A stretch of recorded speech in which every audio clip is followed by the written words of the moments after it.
This episode of the Inside Running Podcast is powered by Garmin and their Forerunner 965 GPS smartwatch, which goes beyond the basics, offering detailed insights into your running dynamics, VO2 max estimates, heart rate variability, recovery times, and much, much more.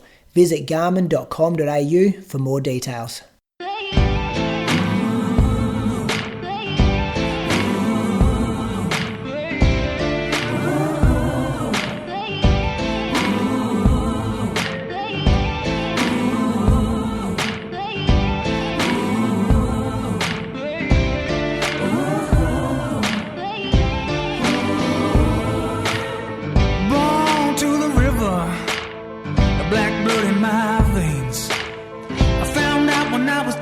That your skin can bring you so much pain.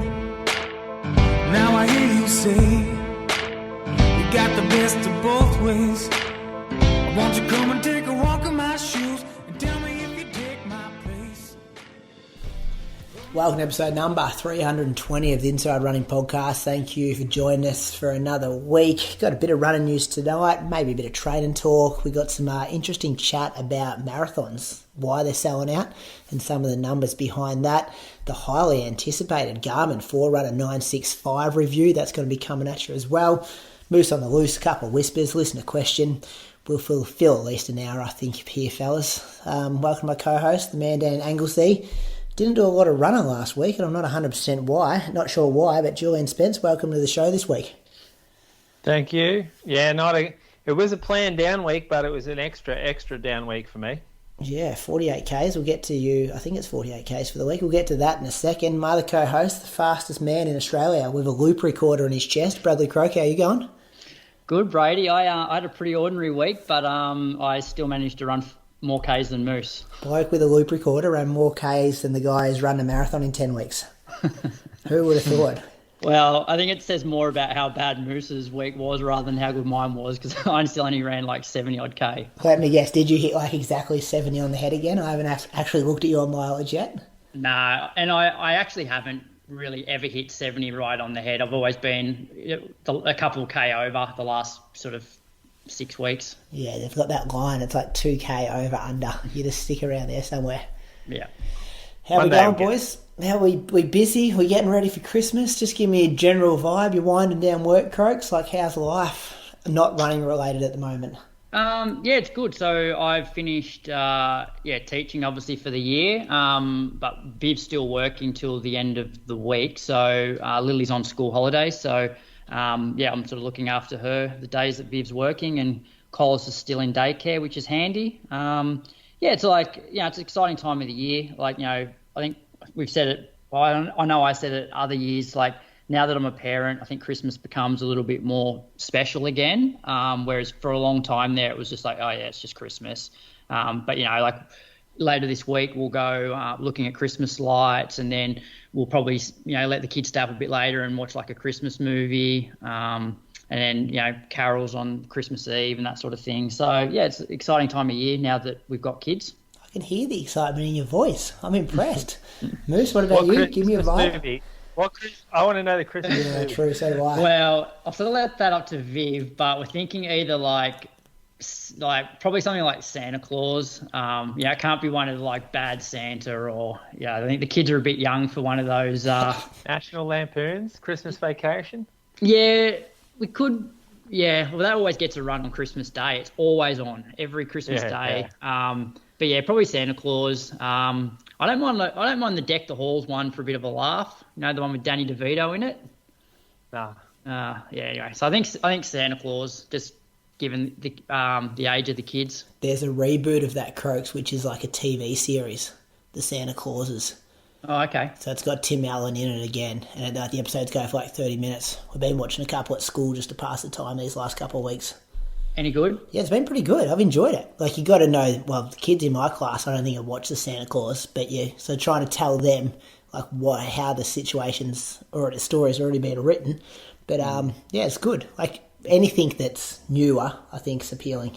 Yeah. Well, all I'll report those other back ones next are pretty week. old. Yeah, Let you know which one we watch. Can't wait until that. Moose, how you going? Not that excited He's up as and about. Croaks. Yeah, but You said you were Moose. Remember last week we're like, oh, surely you don't have a Christmas tree up, and then you're like, oh no, my daughter absolutely loves it. So surely that gives you some excitement. yeah, she likes Santi, big fan, and likes. Got a photo with Santi last Monday, so she was pretty stoked with that. But doesn't mean we're watching Christmas movies yet. She just watches Peter Rabbit, and she's quite happy with that. Yeah. Wait till she's 5. Wait till she's 5. Then it might be a bit different. Yeah. You Five. go looking at Christmas lights, Moose? Nah, no. Grinch. Nah, well, my kids are too young. They fall asleep before it gets dark. Yeah, and it's Anglesey. I'm not sure there's many. Well, they don't do it down there. Well, I'm not sure. It's just a small town, mate. See, Brady, we're going to put the kids to bed and then wake them up when it gets dark. Yeah, well, we tried that the other night because across the road from our house, the lady, absolutely loves it, does massive, Christmas light decorations, but then Hudson's already asleep before it gets dark every night, so then we woke him up at, 9 p.m, took him out there, and he just didn't wake up, didn't care, had his eyes open for about 30 seconds, and then I was like, put me back to bed. Then couldn't remember any of it the next morning. Yeah. So good luck with that. But yeah, he's got no idea what's happening out the front. There's cars going past, people are stopping, people bipping their horns. Just got no idea what happens out the front of his window every night across the road. Let's talk some running anyway, fellas. Boost, kick us off. Why'd you only run 40k last week? Well, it turns out I had gastro, so I think I talked to you guys on the Monday after having a family kind of day with afternoon catch up with Bree's family on the Sunday arvo. Now that was fine. Ran Monday, 10k that morning, and then in the afternoon started. I only ran once that day, and it was a heat training session, so I talked about that. Started at 23 degrees Celsius in the gym, and then got to 26. So the optimal was sort of around 50 to 60% humidity at about 34 degrees. So it just wasn't quite warm enough, so I wore the full kit and I ran about 41 minutes. Don't look into the paces and the distance here because the treadmill and the watch don't sync up very well. And I know we'll talk about this later, but... So is this watch, though, data, not treadmill data? Yeah, well, I kind of take a punt in the middle because the treadmill is super fast. I put that on 5 minutes a K on the treadie and it feels like 4 minutes a K. And my watch tells me, the first time I ran with my watch, it told me it was about 4 minutes a K, but I entered the treadmill data instead. And so my watch now tells me it's real slow. So it's a bit confusing, but regardless, it was a good start to that. Next morning ran 10k, and then I did a double in the arvo, and this is on the treadie. I started to get an upset stomach. This was a warmer day, so the treadie, the temperature started 35 degrees at 42%, so bang on perfect for heat training. But by the time I finished after 35 minutes, it climbed only a degree in temperature, but it went from 42% humidity to 86%. And the difference was incredible in how hard that was to run with that humidity. So I got off the treadie. I had a pretty upset stomach, and I had really bad nausea. And I was obviously really hot because I just done a heat session. My heart rate stayed pretty stable given that the humidity jumped so much. I just had to continually slow the treadie down as it jumped.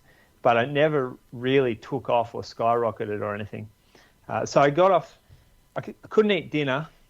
I went out on the balcony, actually, that arvo. I saw this bloody tiger snake just going past my house again. So that was, and as I was sick, I'm like, I should go down and deal with that. But I didn't, just watched it take off. And then that evening, went to bed early, threw up, and I thought, I've cooked myself with heat stroke here. Had a long sleep, felt like I just had a lot of nausea going on and a pretty upset stomach in the morning. And had the day off running. But in the meantime, Bree's family had sort of got back to her saying, well, last night one of the kids, 4 a.m., was like throwing up and had terrible diarrhea. And then there was 4 or 5 others in the family that had the same thing. So I started to sort of think, oh, maybe it wasn't heat stroke. Maybe I just had that gastro. And then it actually lingered. So I had that day, the next day off.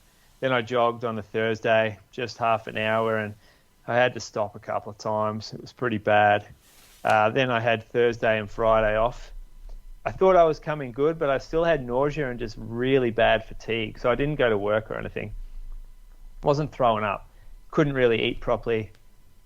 Couldn't drink properly either. Otherwise, it just gave me bad nausea. And then we headed out on Saturday. This was a brave effort. I'm not sure how we pulled it off, but headed out to Daylesford for Simone, my friend, and Ned Verway, actually. You've probably recognised the surname, Dane's brother. They were getting married out near Daylesford. So we headed out there, and I decided to go for a run that Arvo just to try to kickstart things a little bit. And yeah, again, wasn't great. Ran half an hour, had to stop at the bathroom.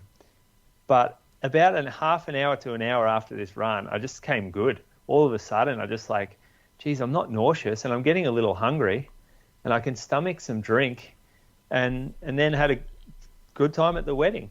Pretty fatigued and tired still, so I wasn't like a wild party animal or anything, but got through the wedding without feeling sick and enjoyed it. So that was a great result. How many people from the wedding now got gastro? Well, not your problem I don't know. anymore. They might like the gastro as an excuse for how sick they were on Sunday morning. Back to the humidity. How are you getting that so high? Like, are you boiling pots of water? Nah, not at all. How do you get it to that? This was purely me sweating in front of the heater. And so my moisture content from the sweat getting into the air was making it that much more humid. Really? Yeah. I did nothing outside of sweat in that room. And then about 25 minutes in, I'm like, this is getting fucking hard work. And so I opened the window that's next to me, and it didn't really change anything. Didn't drop the humidity at all. Maybe made it slightly more comfortable. So there are tips to increasing the humidity if you have to, but I really don't need to. Mm. Yeah. Yeah, I didn't know that. Yeah, Sunday morning went to the recovery run. So they had the wedding had a recovery catch-up run, and we headed down for that. So cut a few laps of Lake Daylesford at a pace that was a little bit hard for me to manage. 5:25 average. It's about 30 seconds slower than the slowest runs that I'll ever do, and it just has you catching your feet a little, like you're really chopping your stride a lot, and yeah, it's just part of group running, I guess. But it was a very low heart rate, and it was probably good for me because I felt really good today, and I feel like I'm back on track. But it was 48k for the week. What happened in the 3K that you missed, Moose? Oh, yeah. So 3K results. Went out slow, so bad from them there. And then we had Toby. He kind of took off a little bit. What did he end up running? 8:42 maybe? 8:42 for the win. And then after that was Sam Williams, 8:46. I reckon Crammers may have come in after that, maybe about 8:58, 56 or something. I'm not exactly sure. But yeah, it was pretty good. It was good. They all handled themselves pretty well. Many people get into you for not being there? Oh, a couple tried. Just the real low IQ ones. So did you just not go to work, sit on the couch for 3 or 4 days? What did you do to pass the time? Watch anything on Netflix? Read a book? Nah, I didn't do any of that. I was so we launched our online store on Tuesday, which is the actual running company Geelong has an online store, and that is separate to the running company, like overall main site, which has got the collection of all the stores on the one website. So we've always really wanted our own because we've got a really close following, and a lot of people, they want to shop with us, but they never could because didn't have our own site. And the way the main site works is it's geographical based. So Brady, if you're sitting up there in Echuca, you want to buy a hat from me, well, you buy the hat off that online store, the main site, and the sale and the product will come from the closest store that has that item to you. Yeah, because this has happened with Carly before. She thought she was buying stuff off you, and then remember that? That's right. It happened with that heart rate monitor. Yeah, for sure. That's right. Yeah.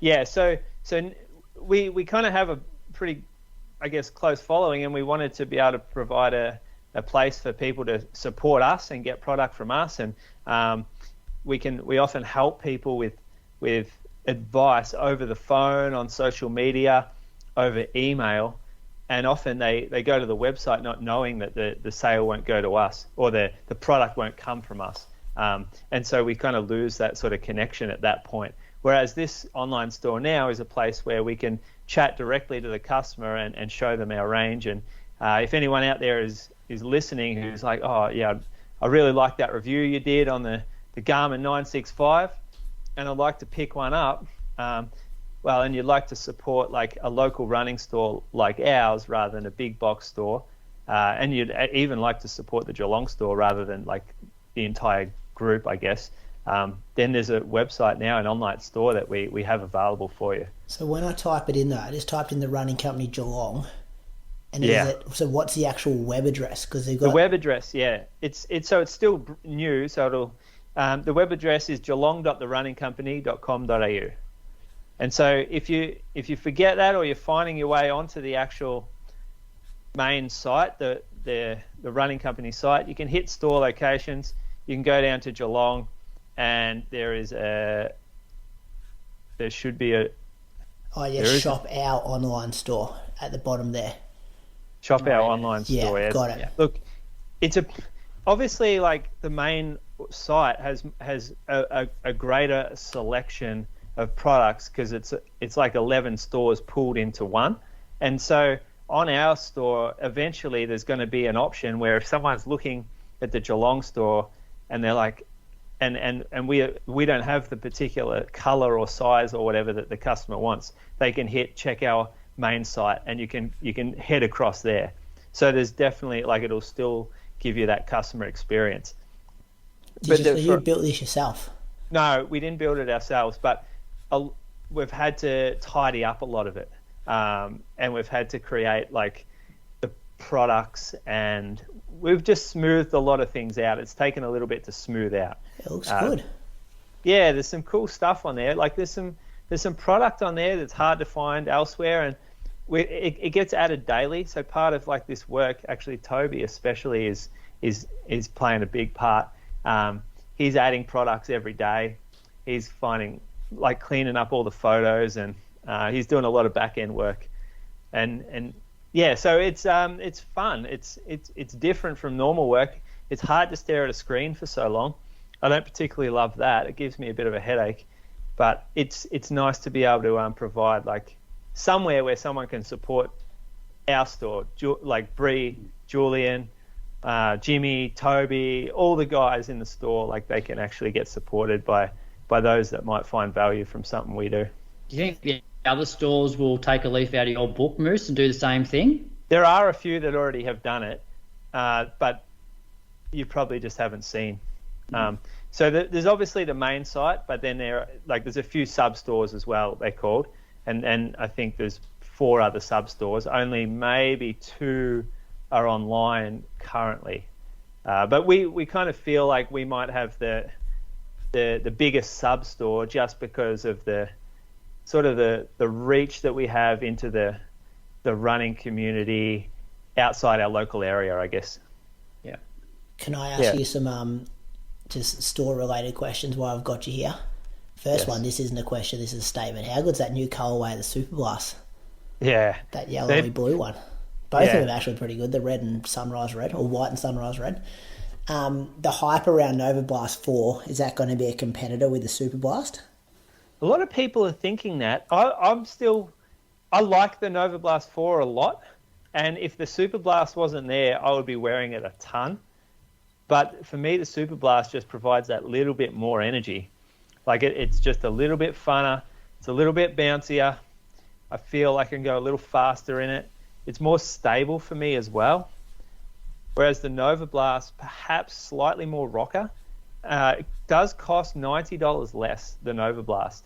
So that's a huge benefit. If you're not ready to spend $320 for a Super Blast, Nova Blast at $230, amazing price. Probably the best value for money shoe in the store. What about if you've already got a Super Blast in your rotation, you could chuck a Nova Blast in there as well? Yeah, you could. That's what I'm thinking. I'm doing that myself. I run Nova Blast, Super Blast together. Super Blast for the long run days for me. But yeah, I mean, it's hard. The Super Blast still one of the best shoes I've ever worn in my life. Nova Blast, very good shoe. Still lacks that little bit of zing that the Super Blast does. He looked after us too, Croaks, didn't he? I had a knock on the door today. Delivery from the running company Geelong. Bit of a pack of goodies. Yeah, I had a nice little delivery last Monday, and I was like, "Oh, Moose, can I share this on my socials?" He's like, "Oh no, hang off for a second." But wait till some shoes and store. Patagonia gear and some socks and one of these Pure Gels that he's been banging on about. What flavour Pure Gel did you get? I think I got like the cola one. Yeah, so did I. Which I think that's your favourite, isn't it, Moose? Yeah, I went the cola one because that is universal favourite. I think we sell about 5 colas to every other flavour, and it is delicious.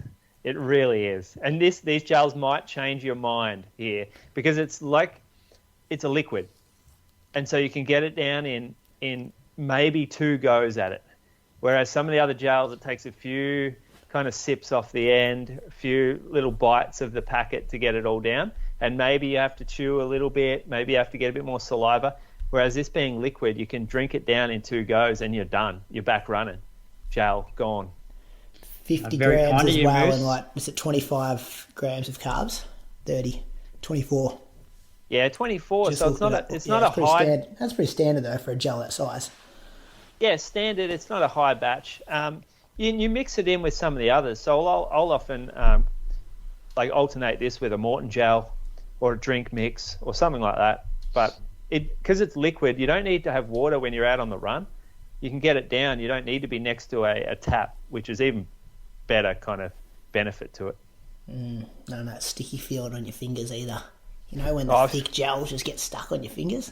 Yeah, I've fucked up a few of these ones before and had them run down my finger. That's an art form, that.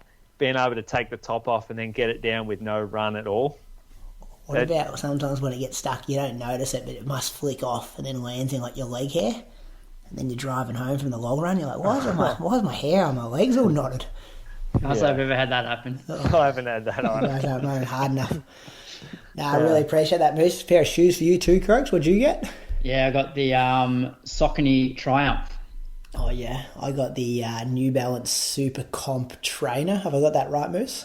Yeah, you got that one. Very soft. Seems like a Super Blast competitor. I put it on, I was like, is this but that's got a carbon plate in it for a training shoe. Yeah, and it's got their good foam too. Yeah. So it's not a session shoe for me. I ran Burnley half in this. I think if you remember, I chatted about it there. And I didn't love it for the faster pace for an extended time. But for me, it's a really safe, long run type shoe on concrete. It's just carbon plate, pretty rocket, good pop, pretty high stack. I think it's about 42 mil, 44 mil or something. Feels like a super shoe jogging shoe. That's how we look at it, yeah. That's how I'm looking at it. I'll test that out. I'll report back. But thank you for that. We'll get Ross to put the link to the store in the show notes if anyone's interested in that. Croaks, what have you been doing? So I didn't have the best week, even though I still hit my... I guess that's one good thing. When you're capped at 70K, you can have a pretty ordinary week and still hit your goal mileage. Because I came off sickness. So Tuesday was my first run, but I wasn't going to do a session, first run back. So, because I went to the doctor on the Monday and they gave me a script for antibiotics, but they said just hold off for a couple of days because if it's viral, it'll just clear up on its own. But if it hangs around for a couple of extra days, then start taking the antibiotics. But then I guess Monday afternoon, I actually started to feel better. So that's why I ran on the Tuesday. I just did a lap of Mulligans. That was actually my first run with the new watch. So I just did 8K, 4:23. Actually felt pretty good. I guess I hadn't run since Friday. Then on the Wednesday, ran a little bit longer than what I had been on them. So I'd been just doing an hour, but I added an extra 5 minutes to this run. So 15K at 4:20s. And then Thursday, I normally take Thursdays off and run Saturdays, but because we had the handicap race on the Saturday, I didn't think I was going to get a run in on the Saturday, or if I did, it would be late in the afternoon. So I just decided to run on the Thursday instead. So just 9.5K at 4:24s. And then Friday was my one session for the week. And I wasn't super motivated because there's no group session because everyone was doing the handicap on the Saturday. So I thought, I'll just go out to Mulligans and do the loop that everybody's doing on the Saturday it started out, it was going to be a tempo, and then it sort of turned into a progression run. And then with a K to go, I'm like, this feels like pretty much a race effort now. I honestly don't think I could have run much faster on the day. It wasn't a great run for me, but it was on the warmer side. Like for me, I find when I'm doing continuous sessions, if it starts to get above like 18, 19 degrees, like I definitely noticed a difference to like 10. And so the heat was definitely starting to zap me towards the end. So like I went like 3:34 and 3:32 for my first 2Ks, which is predominantly all uphill. And then it was like 3:28, 3:27, 3:27, 3:25 and 3:18 for the last 900 meters. So it's a 6.9K loop. I did that in just under 24 minutes at averaging 3:27. So it doesn't look anything spectacular, but my heart rate was pretty high, like average 169 for that 24 minutes. So that was a session Friday. Saturday we had the handicap, so I didn't run. And then on Sunday, I did an hour 45 with a few of the guys, which got me, just under 25K, I think, 24.8 at 4:13s. Felt pretty good on that run. So that was a week of 73K. So talk to us about the handicap run. Yeah, so it's good fun. Like last year was the first year that we did it, and we had 8 runners. This year we had 16. So I sat down with Elliot to work out the handicaps last week, and it was good having some data from last year so we could look at what people had raced in the months leading up.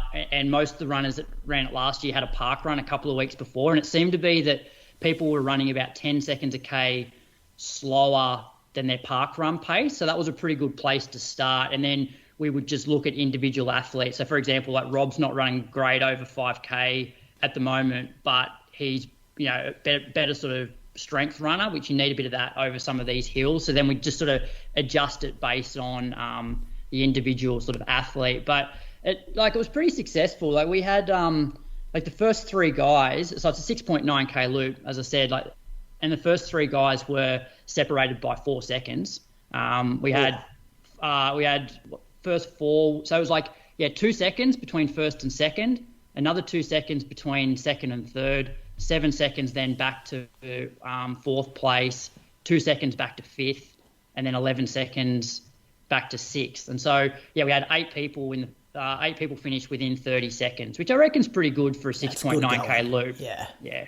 That's real good handicapping. Yeah, you're always going to have a few people that have bad runs, and there's a few people that were probably handicapped out of it, because I feel like when you're doing this, you can't just take their last couple of runs. You've got to look at them as an athlete and what they've done in the last year. And so, for example, Rob, when he's running well, would have been super competitive with his handicap, but since Berlin, he hasn't really been running as well. So so his handicap was pretty harsh based on what he's actually been running the last sort of 4 to 6 weeks. And then there's other people that are coming back from injury that have run quite well. So they did a park run a couple of weeks ago. You go, all right, well, they're going to be much better in 2 weeks' time than what somebody who's been consistent for the last 6 months. So it was good fun though. And then, we had probably 20 of us out there, and then went for breakfast afterwards. So, got a perpetual trophy sorted for this year, and I think it'll be something that'll continue to happen sort of the weekend before Christmas. Do people have bets and stuff on it? No, not really. Like, I was more interested just to see how close we could get, like, as sort of, because I was doing it with Elliot. As it turned out, Elliot won the race. But that's because, convenient. Yeah, but I guess I was the one that ended up sort of signing off on it anyway. So, but, he only won by 2 seconds. And I feel like it was a good split between, so Elliot would have started somewhere in the middle of the pack. And then the guy that finished second started second last. The guy that finished third started third last. So it was sort of a good mix. Good fun events, handicaps, I reckon. Good to have at that time of the year as well. Give some people some stuff to focus on. Yeah, and we got lucky as well. The only downside is, like, I'd love for people to be able to run this loop really fast, whereas there's going to be some times when it's mid-December and you're going to be running at 7:30 in the morning and it's going to be like 25 degrees. And so people aren't going to run that well, which it doesn't really matter for a handicap. But both last year and this year, we got pretty good conditions. It was probably only like 15 degrees when they were running. Yeah. Oh, good. Tell you about my week, fellas. Monday, kick things off, 15K, 444s, and then 9K in the afternoon with some strides. Do you guys have like the heat wave come through Monday, Tuesday, Wednesday? Croaks, you would have had it been pretty warm. Yeah, I'm trying to. Yeah, it was hot and humid. Actually, what I noticed here in Canberra was the humidity more than anything. Yeah, it's and because we don't get any humidity here, it's like, and that's the difference between like when it got to like Friday and Saturday, or definitely Saturday, Sunday. That air was like real crisp. You could feel like you could breathe rather than sort of breathing through a straw, which is how it felt first part of the week. Give me 40 degrees and dry heat any day over like 33 and humidity. Yeah. Like different It's world. just thick, isn't it? It's sticky. It gives you, for me, it like heats me up so much quicker. Yeah. Well, that humidity, that real thick air where you feel like you're sort of breathing through a straw and you sort of become a bit sort of short of breath. Yeah. Like, that's almost how I feel when I'm having some of these like heart issues. And so there's been a few instances recently where I'm like, oh, is this my heart stuff coming again? But it's only really happened on those really humid days. And so I reckon it is more the really thick air that sort of mimics that, those arrhythmias a little bit. And not cooling down overnight. Like, that's what got me over these days. So like, I think it was like 24, 25 overnight. So you feel like you're doing the right thing, getting up at 5 or 6 a.m. to work out early, and it's still just hot. So I did 3x3K at like 3:25 pace off 2 minutes jog on Tuesday morning, and it was hard. Ideally I wanted to do 4. I had like low energy. I just couldn't get going. It was like my Strava says 24 degrees and 70% humidity. I've had an issue with the Coros, so I'm rolling the new Garmin now, Moose. I wonder if you've had this same issue. It picks up the heart rate monitor straight away on my arm, but say I do a warm-up and then I save that run and then go to like start my workout as a separate run, and then it's like the heart rate monitor almost goes to sleep and then it doesn't pick it up unless I kind of like select it. Have you had any issues there? It's weird you say that. Toby said that he had that as well. Yeah. So it's almost like you need to take, like when I put my flats on, I almost need to pull it off my arm and put it back on. So then when I go to start the workout, it recognises it. And it was an amateur mistake by me that I didn't even notice that when I was getting my watch ready to start, it didn't, because usually it alerts you and says external heart rate connected. Yeah. And then so I'm doing this workout and I'm like, this is hard. I feel shocking. And then I'm looking down at my heart rate and it's like 130, then it would jump up to 170, and then it go to like 125, and it's just like, I'm like, oh, this is the wrist heart rate. So I actually didn't have any data to like help me, because if I had accurate data, I would have been just like, don't worry about paces, just get the heart rate down and kind of stay in that zone. But I didn't. So that was one mistake. The second mistake, I reckon I'm going too late. Like that was probably 7 o'clock by the time I started, and the sun's pretty high at 7 o'clock. And the third mistake was, I don't think I can get away with, like, we did 36K over hills on the Sunday, and then I tried to work out on the Tuesday. It's just, I've got to go to Sunday, Wednesday, I think, pretty soon, because my legs were still banged up. It happens like that. Like, and it killed, like, I'm walking away from this workout going, like, what the fuck? Like, I can't even do reps at 3:25, and I want to run a marathon in 10 weeks at, 3:18, 3:19, hopefully. Like, it smashes your confidence. But then you got to look at it from the outside looking in and go, look at all these factors that are affecting this and respect them. Don't try to push through it. Agreed. That's been a good move, or that will be a good move for you, I think. Yeah. And then the afternoon I went on the gym treadmill. So like it was still, 35, 36 degrees, but I just put it on 5-minute K pace for 6K under the air conditioner. That was probably, 22, 23 degrees in there. And I felt like it was a good move that I could have the drink bottle there. I could sip away, the air conditioner's on, good atmosphere because you got other people, no direct sunlight on you. So I think we're doing the opposite here, Moose. You're getting on your treadmill to heat yourself. I'm getting on our treadmill to cool myself down. But I think that's going to be a good way to double coming forward. Wednesday, it was still hot, it was 25 degrees at 6:30 a.m, so I did 13K at 4:47s, 7K in the treadmill that afternoon. Thursday, it cooled down a bit, so I did 20K at 4:23s, and then 7.5K at 4:40s.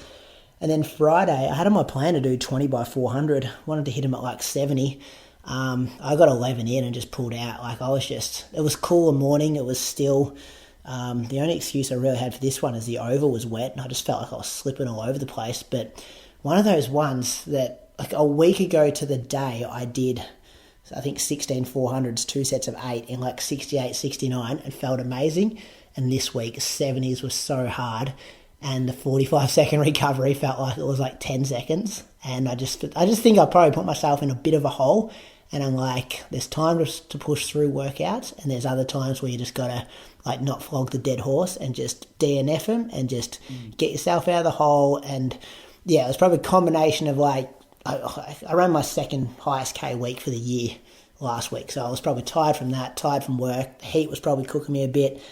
And I'm just I'm going to the bucket to try and get some energy out of it in this workout and just nothing was coming out. So I just walked off the track. It's too early. It's too early for that, given what's coming up. 100%. I'm just and I've been back in the gym the last 2 weeks. I've still got a little bit of DOMs and stuff, which, I kind of want to prioritize that and keep the gym routine up to know that it's going to pay dividends. Hopefully in 10 weeks or in 6 weeks, kind of thing. I'm going to be feeling stronger through the legs. So, easy jogging's been feeling good. Did 6.5K in the afternoon on that Friday, and then 15K on the Saturday at 4:44 pace. And then Sunday morning was a bit cooler. I met up with Archie. We went down to the hills half an hour away. He was there for the first 29K. We saw a snake. Well, I saw the snake. Archie was pretty much going to run over the snake if he didn't see it. And then we kind of paused our watches and just let it go across the road like a black snake, probably the size of my arm. And then even we watched it cross the road and go into the bushes on the other side of the road. But then when we started our watches and ran past that spot, we fanged it. We were just fucking get out of here. There's a snake in that bush. We just saw it cross the road. So dropped him off at 29K and then I did an extra 8K to get 37K for the morning. So it's an all right week of mileage. I ran 167Ks, but no quality. But I'm hoping that, if I just make some right decisions about time of day, separate some time between the longer run and the workout, that I can get out of this little hole that I've put myself in. Maybe get a blood test. I wouldn't mind checking my iron levels. Haven't had an infusion for about 14 months. So it'd be good just to get a number there and just check how things are tracking. Work finishes this Wednesday though, so that would be one less thing to think about. But that'll feel good. That will feel amazing. No work for Carly or I for the next 6 weeks as of Wednesday. So that's feel good.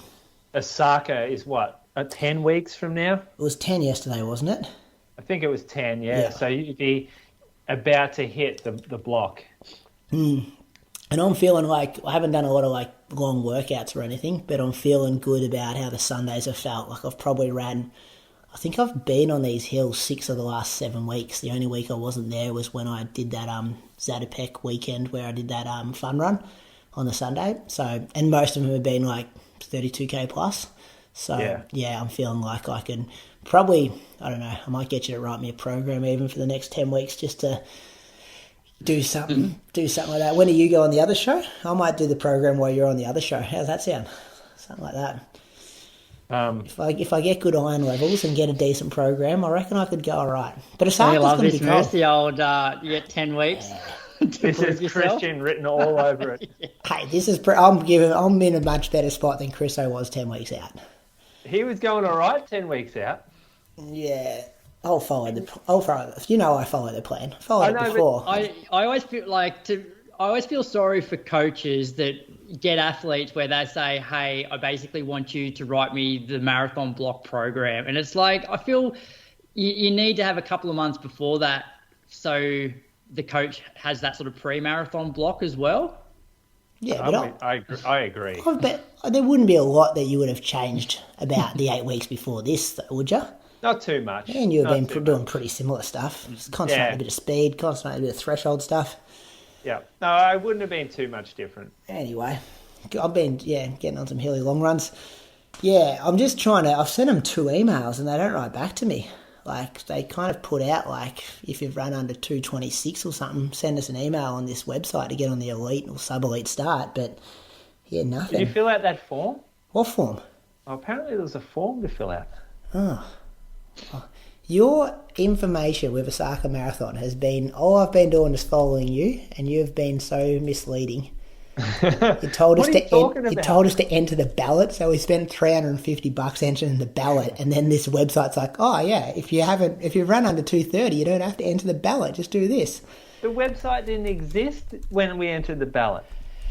Yeah. Anyway, so what do you reckon? There's a form. Oh, I don't know for sure. I got an email.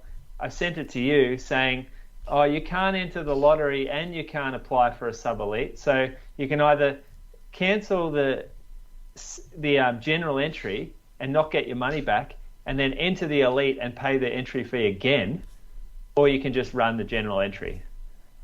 I'm like, well, that's pretty harsh. That is harsh, isn't it? Especially because they're saying you have to cancel your general entry before you apply for the elite. And then they've limited that to 300 people. And there would be 300 people easy going for that. So what happens if you cancel your entry and then they say, no, you're not in this sub-elite field? You don't have an entry at all. Yeah, so maybe hold off, Brady, on that marathon, starting that marathon block. Well, I'll just go I'll go from the participation, or the mass participation line groups, I reckon. That's what we're doing. That's the worst case. You're right behind us anyway. Well, I haven't got this entry yet. I sent him an email today saying, I'm not going to cancel my entry until I'm guaranteed the other entry. Yeah. But who knows? I've sent him, I thought maybe mine went to spam, so I sent him another email from my work email address, but nothing. Oh, here we go. Elite Race official entry form. Yeah, you fill that form out? No, I haven't filled that out. No, is there a cutoff, like entry, like for a time cutoff? Do we have to get it signed by Athletics Australia? They hate us. That's why they're not writing back to me. I'll sign it for you. We had to do that for Lake Biwa as well. Exactly the same form. Yeah. I thought the Japanese were really efficient. Yeah, they weren't at this website. They're efficient, but they're also like sticklers for rules, and it's like, if they want AA to sign it, then you got to get it signed by AA. That could be interesting. Yeah. But who in AA? Get it set up by anyone.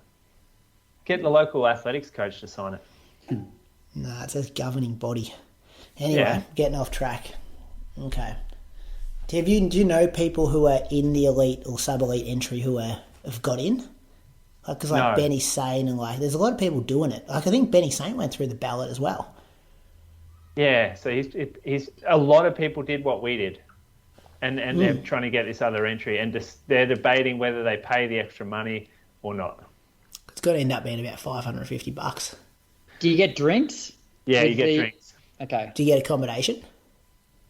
No, fuck no. Well, we did it like Biwa. I highly doubt you get accommodation, but you get a start line area, like before the race, somewhere to chill out, because it gets really cold. And getting to that start line was carnage last year. It was horrendous, and the toilets awful. So, in terms of lining up, I lined up for about 25 minutes for one, and just got in before I had to go into the bullpen. So it's worth it. You're going all the way to Japan. Just pay the extra money, mate. Oh, yeah. I'll put it on the inside running card, Croaks. But, Yeah, good call that. Yeah, I reckon we both do that. Oh, yeah. Probably should have read this website, not that ballot. No, this website was not out when we entered. Yeah, I know. Because Dean Menzies, actually, he gave me a heads up on this. He said, hey, there is a sub-elite category at Osaka. They just haven't put their website out yet and updated it for this year. So, cheers, Dean. 31st of December, we've got to get this sorted by. Yeah, we do. Yes, you send that in, and then you hang on to your other one until you get confirmation. Yeah, and then you cancel that one. That's what I'll be doing. Yeah. 2:28 qualifier. Just snuck in there. All right, 68:30, 31 flat. 3 hours for women. Yeah. That doesn't equate, does it? 2:28 in 3 hours. Anyway, let's thank some Patreon supporters. Bradley, who you got? I got Amir Sherhan from the UK. His estimated bests on Strava are 18:49 for 5K, 38:07 for 10. I actually think that was all in the same run. 93:50 for the half, which was during a 50K run, and 4:05 for the marathon, which happened during the Serpent Trail 50K, where he ran 5 hours and 11 minutes. Pretty sure he's a sound engineer, and he's currently the sound supervisor for Enter Achilles, which must be some production over there. So thank you for your support, Amir. Good on you, Amir. I'm going to Google that right now. Enter Achilles. Yeah, surprised Brady hasn't heard of that and he's giving you stick, Croaks, for not knowing it. Enter Achilles, like it's some hipster band that he knows about. No, I think it's like some hipster sort band. of play. Vicar and Linda are not hipster bands. Tully Paul Kelly. It's a performance created by dance and theatre company DV8 Physical Theatre and directed by Lloyd Newson. There you go. First performed 7th of June 1995. I think he spent some time in Brisbane as well as a sound engineer for production. Yeah, they moved the tour to Australia in the early 1996s. What, is that old? Well, I don't know if he did, but the performance did. Surely he hasn't been working on it for nearly... No, he hasn't. You know? All right. Who you I got think it Harrison Knowles. Yep, Harrison Knowles. He's from Sydney. PB of 17:13 for 5K. That's from the 2022 Turbo Runners 5K at the ES Marks track. That's the track at Centennial Park. Yeah, across the road from Centennial Park. Yeah, okay, because that's where the Sydney Track Classic is this year. It is, yeah, and that's where they held the New South Wales 3K champs there. Yep. That's where I ran my 3K PB. Mate, it's not about you. This is about Harrison. Harrison's best 10K came during this year's Melbourne Half, where he ran 79:03. So good job, Harrison. Steph living in Sydney, commiserations about that. That's tough being a runner in Sydney. Anyone that gets that, you got to have some commitment if you're a runner in Sydney. Like, hard place to get mileage in. Centennial Park, see Morgan McDonald's back and just cutting laps of that. Yeah, a lot of uninspiring mileage. Like Centennial Park's not too bad. Like you can get a 16K loop in pretty easily through like Centennial Park, Moore Park, and Queen's Park. Yeah, but not every day of the week. No.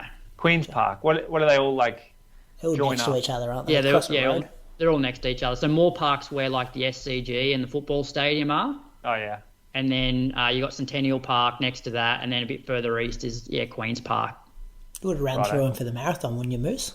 Mate, I know we were in there, Yeah. but I wasn't really looking too much. I did. Tommy pointed out a few things at one point. He's like, "That's the white fence that we run around. Mm-hmm. Yeah, this is the dirt track that you'll see the workouts get run on," and that was about the extent of that tour. I'm going to ask you about Tommy in a second. Let me thank, though, Marty Turner from Brisbane, Queensland. According to raceview.net, we did find a Marty Turner that's ran 16:47 at the Sandgate Park Run back in 2021. He's ran 36:40 for 10K at the 2021 Gold Coast Running Festival and 79:58, just dipping under 80 minutes at this year's Noosa Half Marathon and 2:55 at this year's Gold Coast Marathon. seems to be a regular at the Kendron Park Run. I reckon you're right, Croaks. They're all Queensland times. He's a Queenslander. That's what I'm going with. Good following up there in Queensland, don't we? We do. Some good supporters out there in Queensland. We appreciate you. We appreciate all our Patreon supporters. Thanks, Marty, Amir and Harrison, for your support of the Inside Running podcast. What have we got this week? Shoe Geeks is coming out. That will come out early for Patreon supporters. Moose, that's all teed up, Geeks. maybe? No, Shoe Geeks was supposed to happen, but then I got sick. Okay. So it'll be coming soon. We'll get you one before the end of the year, maybe.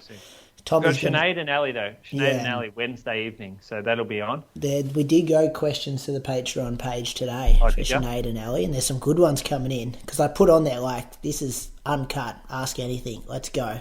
Like, don't beat around the bush with these questions, let's go nice and hard. So there's a few good questions coming in there, a few good comments. So I'll share those to you before you record on Wednesday. There's one question about you here, actually. What's it like to be coached by a friend of yours? Okay. Has the coach-athlete relationship affected your friendship at all? Deep questions for Wednesday night, Moose. Deep questions. You can find any of that content and all our bonus content at patreon.com/inside running podcast. Running news, what do you got, Moose? The Collingwood Classic happened. Collingwood Classic was on Thursday evening. This was one of those community track races where I think it was a pretty good mix, I reckon, of AV type runners and also getting some rec runners in there as well, especially in the longer event. I believe that's what it was about anyway, but there was a 10K and there was a 5K and a mile. So the 10K, Archie Reid ran his third 10K in, 15 days or something? I think it was 11 days. So it was Zatopek, B-grade Zatopek, and then this Collingwood Classic. You coaching? Is you the advisor still there? Not advising that, no, but he pulled it off. He went all right in it. Well, he ran 29.48, and so in the last event he ran 29 low, right, at B grade? 29.15 at B-grade Zatopek. Yep. So. And I think maybe 29.42 at Zatopek. Yeah, so he won this race. Maybe he's doing it for experience. He's learning the 10K a bit more. He's run 3 under 30 minutes, and he beat Nath Pearce, who he's our Garmin man. He ran 30.25, so a pretty good run from Nath.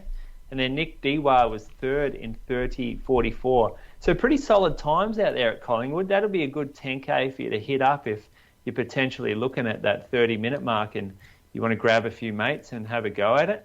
Isn't it great now? Because, like, once upon a time, there was Zatopek and then there was Steichen 10K. You pretty much couldn't run under 30 minutes of 10K other than those two opportunities.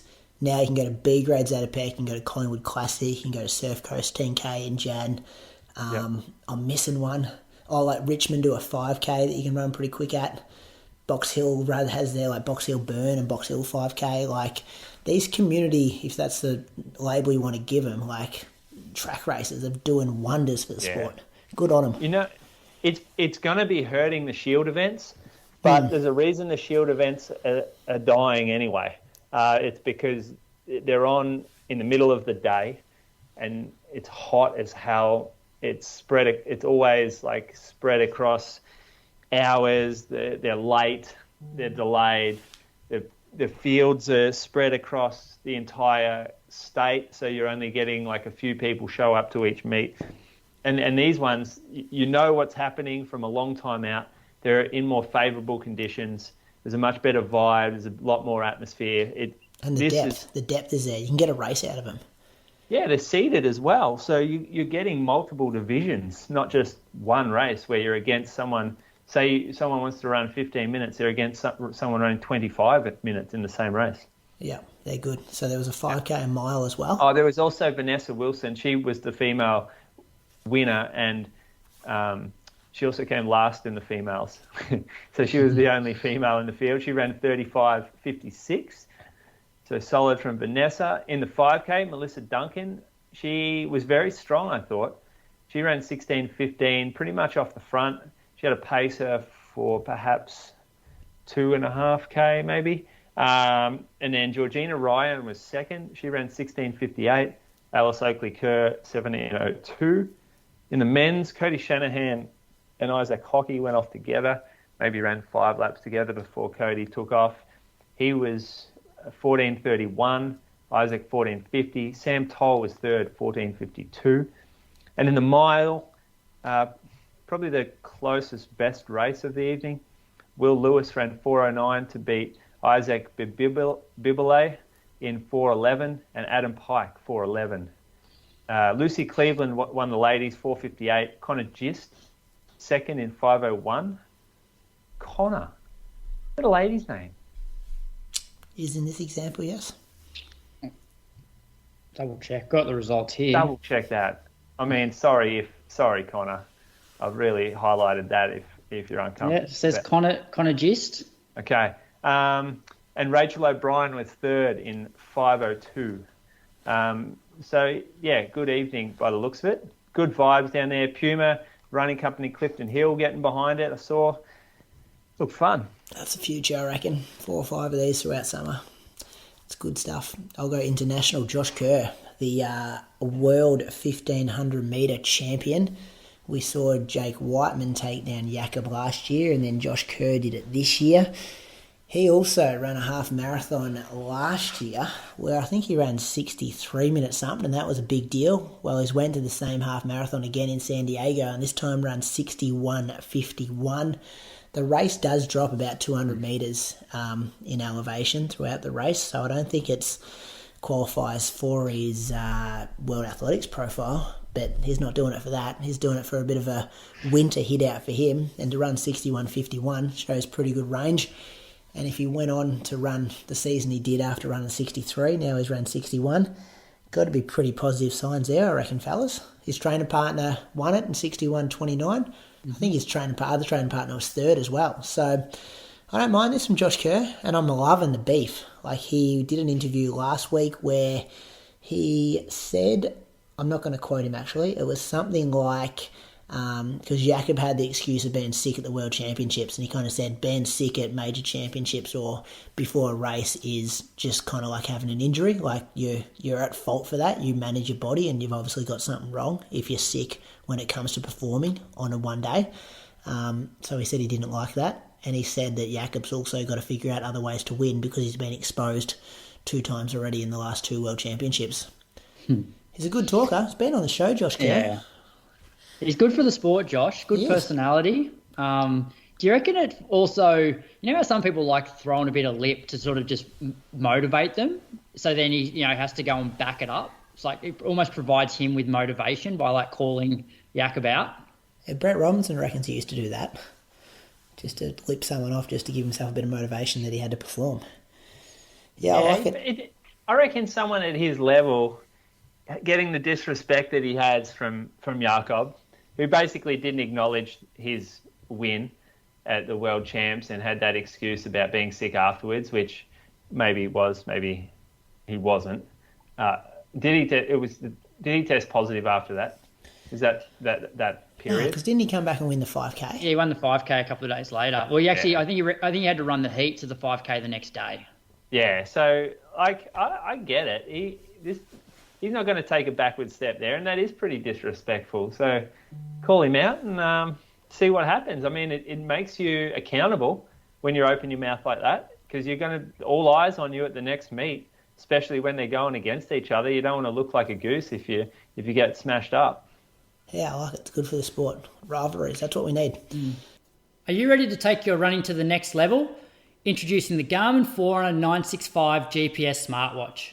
Whether you're a seasoned marathoner or just getting started on your running journey, the Forerunner 965 is designed to elevate your performance. With advanced features like GPS tracking, heart rate monitoring, elevation, recovery advisor, mapping, and personalised running workouts, all delivered to you via a bright AMOLED screen, this sleek and lightweight device is your key to unlocking your full potential. And with smart notifications, you'll stay connected without missing a beat. Receive calls, texts, and app alerts right on your wrist so you can stay in the zone and focused on your run. Worried about battery life? Don't be. The Forerunner 965 boasts an impressive battery life of up to 23 days in smartwatch mode ensuring that it will keep up with you every step of the way. Upgrade to the Garmin Forerunner 965 and experience running like never before. Visit garmin.com.au for more details. And then the other bit of news was from the Abu Dhabi Marathon. The former world record holder, 2:14 lady, Brigid Kosgei, she picked up the win. She ran 2:19.15. But with the win and the time bonus, she picked up $80,000 US, which is 120,000 Australian. So a nice little payday for Brigid. I like that. She had a quick backup, didn't she? Remember earlier in the year she ran London and pretty much pulled out 400 metres into the race? Oh, that's right, yeah. And so I wasn't sure if that was you've got to start the race to get your appearance fee kind of thing. And then she raced recently. Was it New York? Berlin? And I reckon it didn't go too well, but then it was just like, you know what, let's just go make some cash at Abu Dhabi before the year's out. Nice little Christmas bonus. Buy a new house in Kenya. Buy more than new house, I reckon. With 120,000. I started looking up houses there the other day just to get a bit of just a read on the landscape of how much houses cost. Yeah, she ran New York. She come fourth at New York in 2:27. Remember there was a big... Talk to us about these houses. Yeah, what did you discover on Ray White? I can't remember off the top of my head, but I was doing it. Something was coming up on the show, and I thought I should do some research about how much this... Oh, you know what it was coming up? It's a great segue into Valencia. They're offering €1 million to break the world record there. And I was thinking, this is next year, I was just thinking how many ladies Calvin Kiptum is going to have hanging off him in December next year when he wins €1 million for that world record. And I was trying to do the maths about how many houses he could buy in Kenya. But I haven't quite done the calculations yet. But that's big news, isn't it? €1 million. What's that in Australian money? Well, it's just under 2 million Aussie. Is it? Yeah. 2 million. Yeah, wow. That's huge. So they announced that that's going to happen next year, which you assume some people will bypass the Berlins, the New Yorks, what else is that time of the year? The Chicago, because they might be coming off Paris to just go all in for Valencia. Yeah, but only if you think you can actually run the world record. Yeah, there's not that many that can do that. And what do you reckon? Cisse Lima? Kiptum? Yeah. Those guys have some pretty high confidence. Kipchoge? Like they won't be scared going out on world record pace. Oh, you'll have 208 guys trying to get a start there, Croaks. Well, they're pretty much on world record pace this year at Valencia through half. Yeah. Like they weren't much off it. Well, they were just over 60 minutes. Anyone under 205 they're trying to get their manager into that race. Because they have that's a super stereotype, but they have another level of belief. Like some of the guys I was talking to at Sydney had ran like 2:10 4 years ago, and they were going out at 2:05 pace at Sydney. I'm just like, what's going to happen here? So I thought, just when you said, that's 2 million Australian dollars, nearly 2 million or 1 million euros, it's probably 1.2 million US, something like that. So I guess so. Yeah. Geez, that's a lot, isn't it? And then I thought, well, you're doing something that no one in history has ever done, and you're earning what LeBron James makes in 2 basketball games. Yeah. Regular season. Yeah. No one in history has done this before. That's like saying, we'll give $2 million out to someone who's going to shoot 25 threes in a game or something like that. But it's still chump change to them, really. It's like LeBron, he only needs to play 2 games to actually earn that amount. Yeah, soccer players. Didn't they offer a guy $1 billion the other day? To go to like one of the Arab countries? Pretty sure he got offered $1 billion. He turned it down though. He turned down $1 billion, and we're talking about 1 million euros, and you have to basically go on some sort of enormous drug binge for probably 6 to 8 weeks beforehand and somehow get away with it. Yeah, 1.1 billion this offer was for 10 Who years. was the player? Mbappe. Killian. God. Do you know it's messed up that I don't even know who that is? You would. I'd probably pronounce his name wrong. No, I think I do actually. Colin, yeah. Soccer fans are yelling at me. But talking about soccer, Grogs, totally off topic. I'd finished season 2 of Welcome to Wrexham today. Oh, yeah. Good, isn't it? That's a great TV show, that one. Yeah. I love it. I've just been waiting to see Clousey in there. But I just never spot him. They've done a really really good job because I feel like it caters for people that aren't even that interested in soccer or football. I love it. And I've even got to the point now where like I don't follow any football whatsoever, but I often just Google to see how they're tracking this season. They're going all right too. Yeah, they are. Yeah. I just looked that up. A couple of blokes with a lot of time on their hands here. Spare time, reading books, watching Netflix in front of the series. TV. I know it's Disney We've got an Plus. afternoon on the couch. All right, well, let's move on. I wanted to chat a bit about, I guess, the marathon boom at the moment. So Dave Tarbottom sent through some information today about Chicago and Valencia. So I'll just read through it. So Chicago have announced that more than 120,000 applications were received for the 2024 edition of the race. Public ballot results have been announced this week with only 50,000 runners due to compete. So there's more than double the amount of people applied for compared to how many spots there were. And then for Valencia, this was on the 12th of December. Entries for next year's Valencia Marathon have gone on sale today with over 20,000 places already sold. And that race is on the 1st of December. So the way Valencia works is the first, and it's capped at 35,000. So the first 10,000 bibs get sold at €80. Between 10,000 and 20,000 get sold for €100, and then 20 to 30,000, 140, and then 30,000 to 35,000, 180. So I'm on their website now, and it's somewhere between 20 and 30,000 entries already sold in the space of like less than a week. So if you're interested in Valencia, the entries are currently €140, which brings us to Melbourne. So I think this was announced today. So obviously a couple of weeks ago or last week, it was announced that Melbourne Marathon was sold out. But then it was announced today that there's other avenues to access registrations, and some of these include Run for a Cause. So you can raise $2,000 for premature babies or Beyond Blue. Affiliate events. So like if you go and run Great Ocean Road Marathon or an event there, you can get an entry for Melbourne Marathon, the travel partners, the ballot. So you go on the wait list. And so I think people have until August. So if people have an entry now, they've got till August to cancel their entry and get most of their money back. And those extra entries will then go to people in the ballot. And then the last way is qualifiers, which information on that is coming soon. And I'm interested to know what times they're going to set for the qualifiers. Is it going to be like, sub 2:30, sub 2:40, 3 hours? So two questions for you boys. One, what do you think sort of level the qualifying will be set at? And two, do you like this from Melbourne Marathon about originally having sold out and now having all of these other ways of getting in? I remember when I saw it, they used the terminology like sold out of an allocation or something like that. It was never like sold out fully, which I think confused people and then like created that panic. Like everyone thought that was it, bang, you've missed your opportunity to run Melbourne Marathon. So like the delivery there probably needed some work, because if they said this from the start, hey, we've sold out the general administration or whatever, but there's going to be 5 or 6 other ways to get in. I like it. I think it puts it more on the world schedule, what the routine that other big marathons do. And I think they'll have to go for good for age times, won't they? Like they'll have different qualifiers depending on your age bracket. They can't just say if you've run under 250 you're automatically in. Bad luck if you haven't.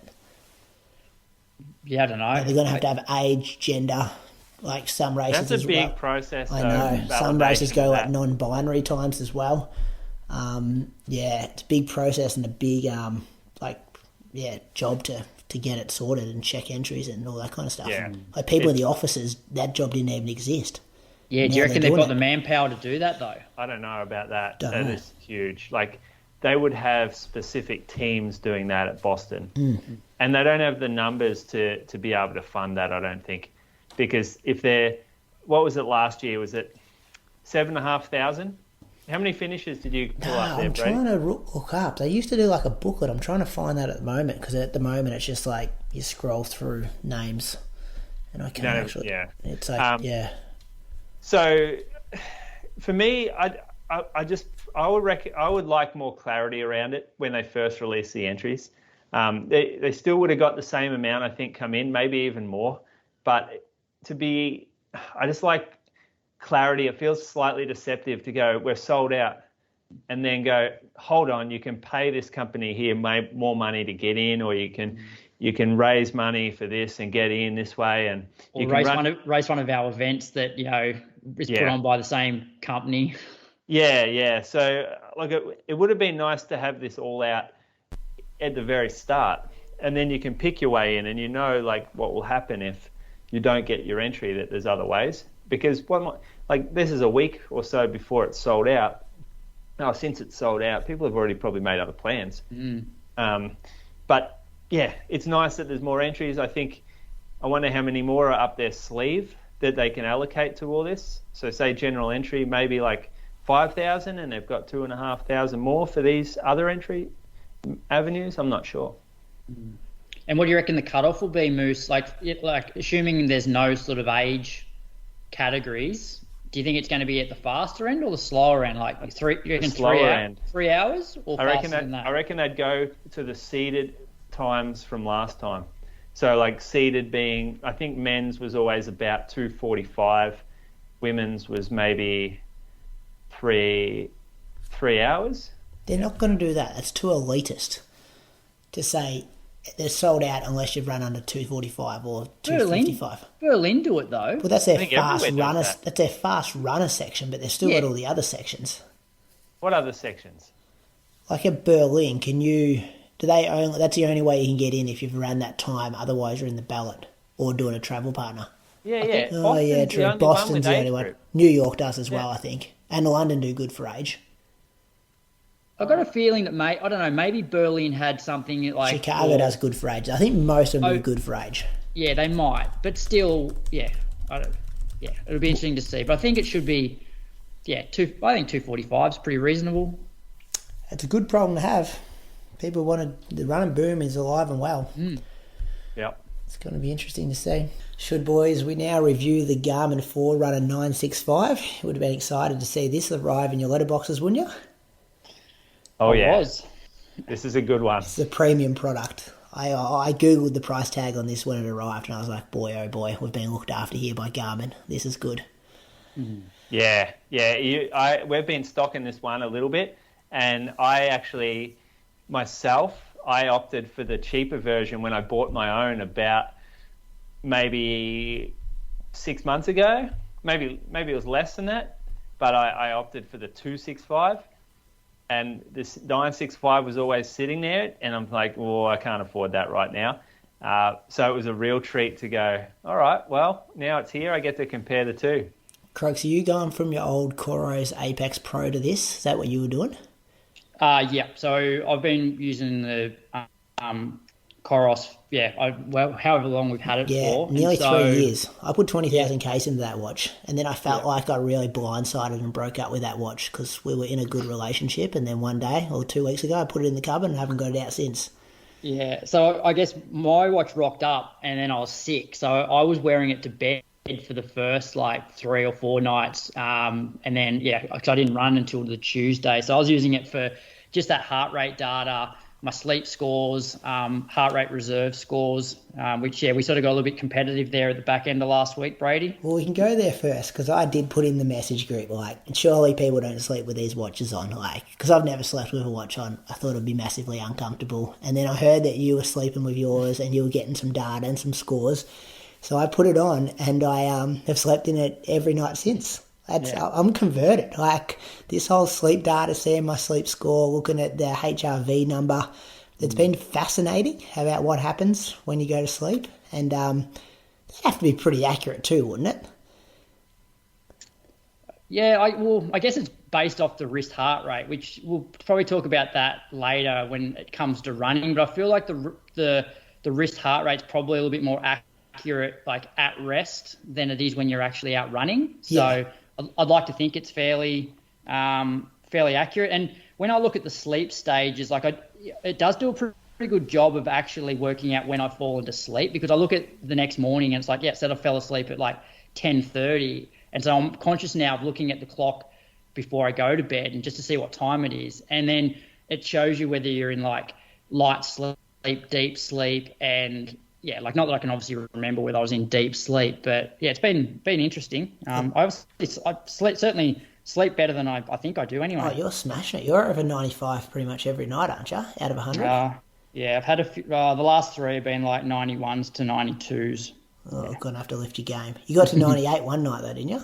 99. 99, yeah, that's good going.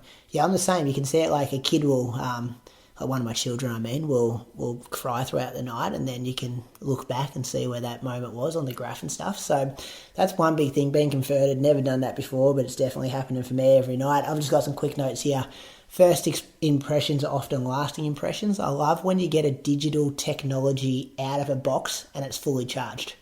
Like, because I don't know, I was working and it kind of sat on the bench for a couple of days, and then I finally got around to opening it up and setting it up, and I turned it on and it said battery life 99%, and I thought, that's a win. Like, I want to set this up now and it's fully charged and I'm ready to go.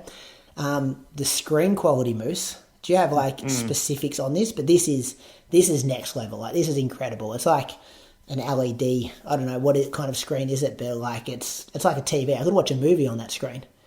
A mould, don't they call it? Is it a mould? Sounds good, Croaks. I think that was written on the box.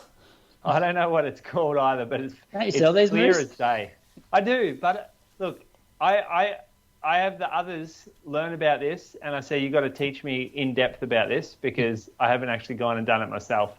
But the screen, when you look at it, and especially the 965, which is a little bit bigger than the 265, it's like watching TV.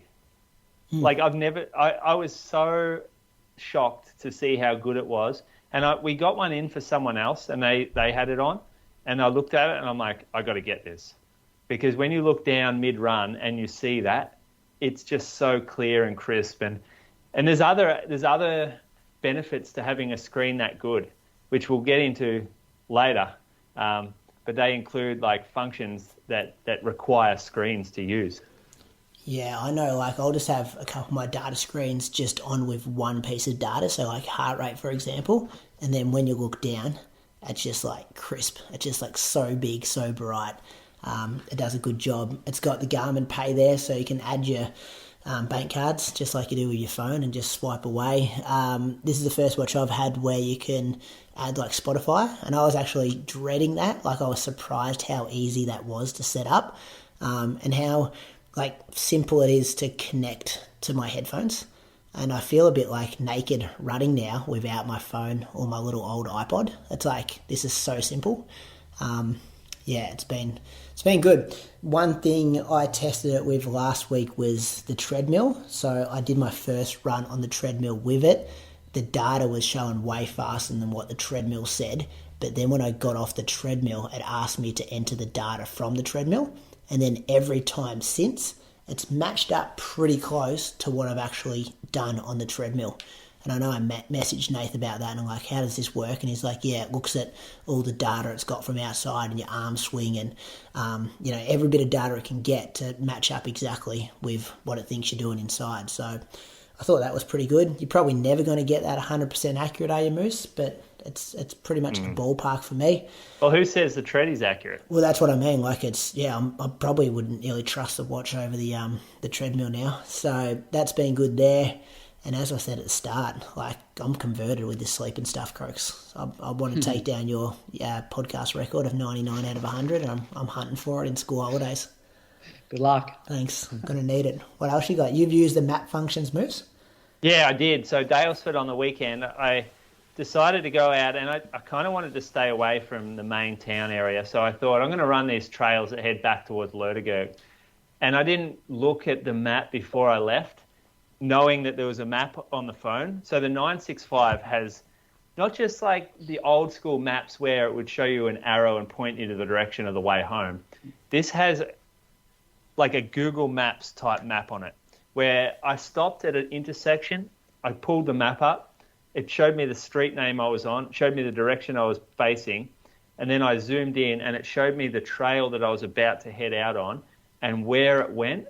And I could look further along and go, does it loop back to where I need to go or not? And so I had full vision into the future of where I was going, and it just put your mind at ease in a new location like that. So in the end, I ran 10 meters and it was a drop off down a steep fucking ravine. So I turned around anyway. But it got me back to the main lake, and it got me basically just put my mind at rest. Did you have to save that run and then go back to the maps? You could do that all while it was active. Yeah, okay. While I was active, it shows you like real-time maps, and you can add courses on if you want. But I didn't know, like that was a bit of stuff around for me. I just wanted to know that if I got somewhere, I could pull up where I was and I could have a look at the maps and the trails in the area and follow them. So anyone who travels a lot, perfect.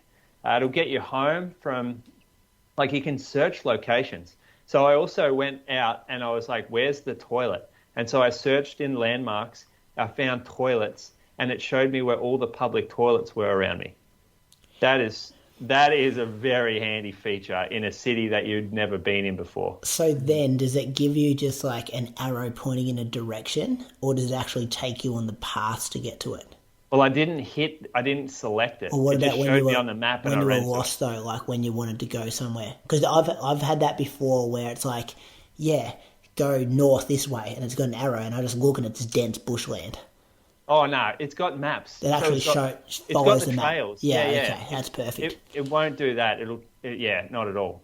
No. Okay. The other thing was last Sunday we were running, coming up to the hill down in Anglesea that goes from Point Road Night across to Anglesea Main Beach. And as I was coming to the bottom of the hill, the watch beeped at me. I thought, oh, that's a bit weird. I looked down and it said climb coming up or something along those lines. And it showed me the climb. Oh, the climb goes for 2.2K. And this is your record on it, I think it was, or maybe it was the KOM. And so I think it gave me a choice to select it to do the climb. And when I started, it was giving me real-time updates of my performance against the comparative performance. And so it was like you're 5 seconds down, you're 7 seconds down, you're 12 seconds down. And so I'm like, oh, this is awesome. Is that a Garmin Connect segment? No, it's I'm pretty sure it was Strava segment. Did you have to turn that on before you ran? Because I know Nath told us to turn that on. Yeah, that's turned on for me. Well, maybe there's a Garmin Connect segment, actually. That could be. I didn't really consider that. Yeah, I think it might be. Yeah. Yeah, there are a lot of Connect segments out there. You probably need Strava with you on your phone, actually, to get the Strava segments. But the ones for like Garmin Connect, it was still really fun to do it anyway. Or just good to know, like, how you're tracking. Because that'd be the same data that's sent into Strava anyway. Yeah. Do you know what I mean? Like, it's the same. Right. Yeah. Most people would have it unless you're using Coros. It's just whether there's probably more segments on Strava than there are on Garmin Connect. Just because. Well, if it took every Strava segment, it would be bloody painful. Yeah. There's segments everywhere. Yeah, so it's good that it just kind of picks the most important ones. Yeah, the hills. Long hills. Yeah, long hills, the ones we're good at. Do you know what I don't mind? I've still got my K-splits turned on occasionally, and if I've got like music coming through my headphones and the K-split goes and then does a voiceover of my K-split. Oh, does it? Yeah, so it will say like K5, 4, 47. And I go to look down and I go, don't look, Brady, just let it tell you. Just have a little guess, what do you reckon? And then I see how close I can guess to it, and then it says it in my ears. The other thing, boys, that I've used a fair bit of at home, and I think Viv will steal it if I take it off my wrist, is Find My Phone. So, you know when you, like, misplace your phone around the house? I know Viv does it all the time to the point that she's like, can you call my phone? This thing, you press a button, it says Find My Phone. Next thing, your phone starts, like, just making a noise, and you just follow the noise to find your phone. I was like, this is awesome. Yeah, so that's in that assistance thing, isn't it, when you go to that screen? Yeah. Yeah, because there's that assistance button as well, that if you stack or get bitten by a snake. Because I accidentally hit that the other day, and it just started vibrating. And then I had to turn it off. But I haven't had to play around much in there yet. But I think we've got another week of like testing, and then Nath Pierce is coming on next week where we can just fire him some questions. Have you guys done a planned workout with it yet? I'll put a Mona fartlek or a moose fartlek or something in there. No, I'm going to do some 3-minute reps tomorrow, but I'll just set that up as just a standard interval session in the watch. It won't be like set up in Garmin Connect and then sent to my watch. Okay. Well, I'll set up moose fartlek and do that Wednesday. Yeah. And I've done that on the 265 actually, and it is pretty clean. That's some of the differences between 265 and 965 is the battery too. It has to be mentioned that the battery for me huge, like 38 hours. I think it's 38 hours or 31 hours of battery life in GPS mode, and 23 days in smartwatch mode. So you're not having to charge every night. I was doing the 265 pretty often. So that's 20 hours of battery life. So I'd say like maybe an extra 3 or 4 days worth I get out of the 965 to the 265. Yeah, I've only charged once so far. The only criticism I have had of it was, and like we've spoken about wrist heart rate. I don't think it matters what watch you use at the moment. And like you always hope that every time a new watch comes out, you're like, hopefully they've nailed it this time. And the first time I ran, I did like my 35 minutes or whatever, and average heart rate was like 138. And I'm like, yeah, this actually looks like that's pretty accurate. And I'm looking at the graph here, and it matches up with all the climbs and everything like that. But it pretty much was, I thought it worked well for like 2 runs. But then Sunday, I averaged 165 and was hovering at like 190, 185, 190 for a long time, which, you know, obviously I could just wear a heart rate strap, but for long runs, I just can't wear it in summer. It just chafed the crap out of me. So I either wear a one around my arm. But the thing, like obviously, I love all the scientific stuff that they give you in terms of what your VO2 max is and and your training loads. But I feel like if you're relying on the wrist heart rate, then those training loads are all going to be skewed. Because, for example, like, you know, running 25K at an average heart rate of 165 when it clearly wasn't is going to say, hey, you need to rest for like 3 days. So that's the only criticism, but it doesn't matter what watch you have at the moment. Wrist heart rate's just not that accurate. It's a surface area issue, isn't it, Moose? Like the wrist isn't a great spot to get. I think it's to do with I think what it does is it picks up the pulses in the capillaries, and so they're not sitting that close to the skin, and there's not that many of them. I think that goes underneath where the watch sits on your wrist. Whereas that's why having the optical on your arm is so much more accurate and more reliable, because it's so much more meaty and there's a lot more blood vessels that run through. Chuck it on your arm crooks and test it out. Yeah. The watch? Yeah. Like that's the problem they've got. They're like all these brands. Bicep. Yeah. All these brands are trying to do wrist heart rate, and it's a hard spot to get your heart rate from. But if you just chuck your watch on your bicep. Yeah. And look, I love that the watches now have like training loads and stuff like that, but the problem is like they're only going to be reliable if your heart rate is accurate, or the heart rate that the watch is receiving is accurate. And the only way for that to happen is wear a strap or wear a device that does, you know, accurately measure heart rate. But, you know, if you're running, you know, 100 plus K a week, like wearing a heart rate strap for every single run is I don't know, it's pretty inconvenient. And the amount of chafing I'd have, I'm happy not to run with the heart rate for a few days. The GPS has got like, what's it called, Moose? It's a special term for the GPS in this watch. Oh, there's different, you can do different, select different kind of satellite systems to use. So different modes. The one that I normally select is like, what is it? Let me go into my watch and I'll tell you. All plus multi-band? That's what Nathan just said. All. So it's the battery drainer, but it's the most accurate. So you can select sort of one system and it doesn't suck as much battery. You get longer out of it. Maybe not as accurate, but this other one's, this has been really good. I've had no issues with GPS. And did you change yours to every second? Yes, I did. Yeah, so do I.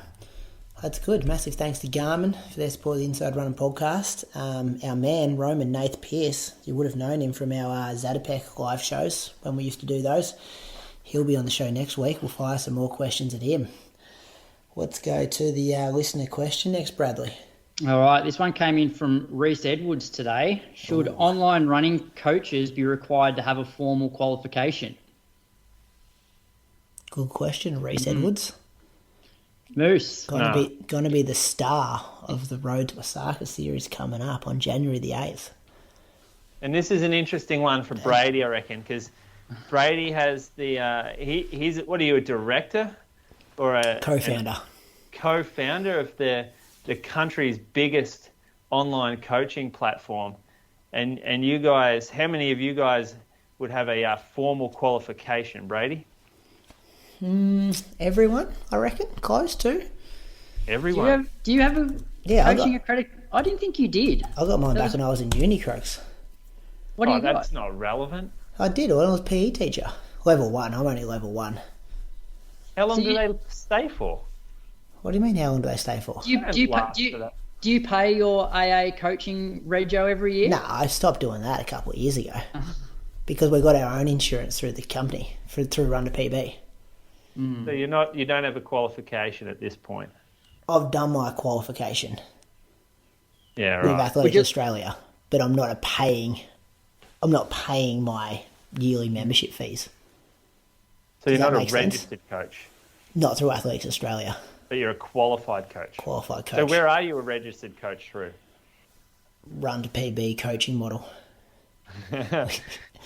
I like to think by experience. This is where this question gets interesting because it's like you get the person who's a gym instructor and they go do the weekend course to be a qualified coach, but then someone may have been coaching for years and years and ran for years and years and had a lot of success coaching for years and years, and all of a sudden, if they're not Athletics Australia qualified for doing the weekend course, then they're not as qualified as the personal trainer who's done the weekend course. Am I making sense there? Yeah. Which I think that's what Reece Edwards is getting at with these questions, that there might be people calling themselves qualified running coaches. I do think it's like, but it's very, like the level 1, you guys might have done it more recently than I have, was very broad and catering to a lot of different people at different levels of coaching. Well, they've got different coaching qualifications now. So they've got, like, obviously, your standard level 1s, 2s, 3s, that sort of thing. But they've got, like, track and field coaches where you can basically be, like, a club coach and you can learn, like, all the events. But now they have, that's like... what I did. Okay, yeah. So but now they've javelin and stuff. Discus. But now they've got, like, a recreational running coaching qualification, like level 1, 2, 3. So that's, like, purely just focused on, like, distance running, I suppose. So there's certainly different levels out there. It's interesting. I mentioned, so when Reece sent this question through, I sent him a message back saying, "Oh, what do you think about it?" And he was like, he thinks accreditation should be required. Would also be nice to see ongoing learning required to maintain accreditation as the science and knowledge of training system continues to develop. So that was what he was thinking. I'm sort of torn on this. Like I 100% agree with what you said before, Brady, in that because when I went and did the level 2 recreational running coaching course in Sydney back in like 2018, there were a heap of personal trainers there. And there's no way that what they learned in that weekend and got their piece of paper that they're going to be more qualified than somebody that's lived and breathed the sport for the last 20 years without a coaching qualification, whether they've been an athlete themselves or just around the sport. So I 100% agree with that. I do think, though, sometimes coaches can get sort of set in their ways and don't, like, learn about new training methods or, sports science and that sort of thing, which I think it's worth looking into that sort of area a bit more. So do you pay your accreditation fees yearly for the insurance? Is that why you're paying it? Or do they send you, like, PD stuff, like, to further develop and stuff throughout the year? No, I don't do any additional PD stuff. They do send through, like, newsletters, and they do have opportunities to go and listen to people speak. But yeah, I still pay my coaching rego every year. As part of, like, are you doing that for insurance mostly? Yeah, like, I don't know. I think it's also, I think just good to have. But yeah, probably from the insurance point of view. And it's not that expensive. It's like I don't think it's even $100 a year. Yeah, it's pretty affordable. Yeah. If they got a lot of coaches, that'd be a nice little money maker. Moose? I don't think you need the way it's set up now, I don't think you need a formal qualification to be an online running coach because of the exactly how you guys have put it. Like, I also don't think you need to have an in-depth current knowledge of science to be a running coach.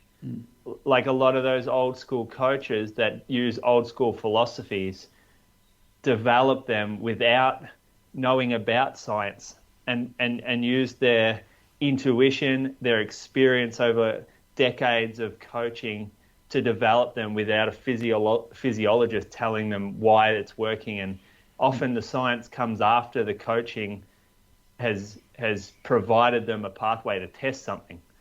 So, like, I remember Arthur Lydiard, basically he was doing things before the scientists had even tested it. And years later they said, oh, this is why what you were doing was working. And he's like, yeah, I know, but I also don't care because it was working.